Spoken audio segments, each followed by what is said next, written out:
څه موده وړاندې د اسلامي امارت د تعلیماتوریاست لخوا د کونړ د دیني مدرسو او دیني دارلعلومونو د 350 شاګردانو څخه د صرف او نحوې په کتابونو کې ازموینه اخیستل شوې وه.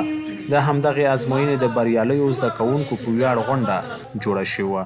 په دغه غونډه کې د زده کړیالانو هڅې وستایل شوې او پر 10 مخکښو زده کوونکو د مسؤلینو له لوري ډالۍ وویشل شوې. په دغه سیالیو کې چې ډېر زه اول راغلی یم، باید پکار د موږ لپاره چې دغه سیالۍ موږ ته ترتیب شي چې نور ټول طالبان تشویق شي. دپاره خوشحال یم ځکه دا ډېر د ویاړ او د افتخار ځای د نورو طالبانو ته زموږ د خبر او پیغام دی چې ټول باید خپل آینده کې داسې کوشش وکړي او دغه امتحان لپاره خپل ترتیب برابر کړي. طلبه کرام چې مکاتبو کې دي یا مدارسو کې دي، هغوی ته زموږ دا خواست دی چې هغوی په خپل درسونو کې ښه مخ په وړاندې لاړ شي، کوششونه وکړي. بل پلو د پوهنې وزارت د اسلامي تعلیماتوریاست مسؤلین د زده کوونکو ترمنځ دا ډول سیالۍ ګټورې بولي او د نورو ورته سیالیو د جوړېدو ډاډ یې ورکړ. د دې خلاصه مطلب یې دا دی د طالبانو په مابین کې یو سیالي راسي.